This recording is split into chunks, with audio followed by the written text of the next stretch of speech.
ये कहानी मई के दशक की है और उत्तर प्रदेश के एक छोटे से गांव की है। इस गांव का नाम था चंदनपुर। गांव के लोग साधारण जीवन जीते थे और उनकी रोजमर्रा की जिंदगी में कुछ खास नहीं था। लेकिन इस गांव के किनारे एक पुराना और वीरान मकान था जिसे लोग भूतिया हवेली के नाम से जानते थे। कहानी की शुरुआत होती है राजू से, जो गांव का एक युवा लड़का था। राजू ने सुना था कि उस भूतिया हवेली में रात को अजीब अजीब आवाजें आती हैं, लेकिन वह कभी इस पर विश्वास नहीं करता था। उसने ठान लिया कि वह इस हवेली के रहस्य को जानकर ही रहेगा। एक दिन राजू ने अपने कुछ दोस्तों को साथ लेकर रात के समय हवेली जाने का फैसला किया। दोस्तों ने मना किया, लेकिन राजू का मनोबल दृढ़ था। रात का समय था और चारों तरफ घना अंधेरा छाया हुआ था। राजू और उसके दोस्त उस हवेली के पास पहुंचे। हवेली के दरवाजे को धकेलते ही एक ठंडी हवा का झोंका आया, जिससे उनकी रूह कांप गई। लेकिन फिर भी राजू ने हिम्मत जुटाकर अंदर कदम रखा। हवेली के अंदर का माहौल बेहद डरावना था। धूल और जाले हर जगह फैले हुए थे। दीवारों पर पुरानी तस्वीरें टंगी थी जो अब धुंधली हो चुकी थी। अचानक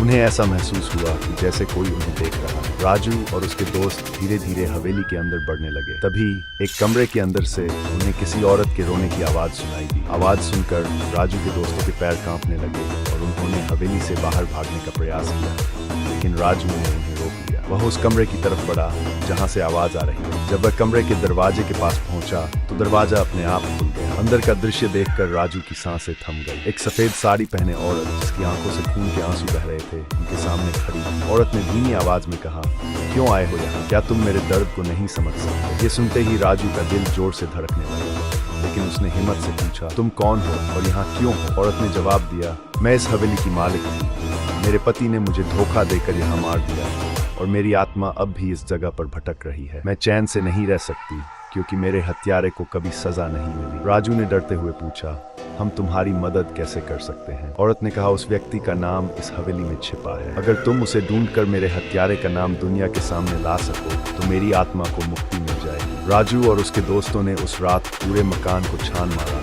और अंत में एक पुराने बक्से के अंदर से एक पत्र मिला जिसमें हत्यारे का नाम लिखा था। वह व्यक्ति गांव का एक प्रतिष्ठित व्यक्ति था, जिसे देखकर कोई ये नहीं सोच सकता था कि वह ऐसा घिनौना काम कर सकता है। अगले दिन राजू और उसके दोस्तों ने वह पत्र गांव के प्रमुखों को सौंप दिया। सत्य सामने आने पर उस व्यक्ति को सजा दी गई। जैसे ही न्याय हुआ, हवेली में एक रोशनी की चमक हुई और वह औरत की आत्मा मुक्त हो गई। राजू और उसके दोस्तों ने फिर कभी उस हवेली की ओर रुख नहीं किया। लेकिन गांव के लोग कहते हैं कि आज भी कभी कभी रात के समय हवेली से एक धीमी सी हंसी की आवाज आती है, जैसे कोई आत्मा अब चैन से सो रही है।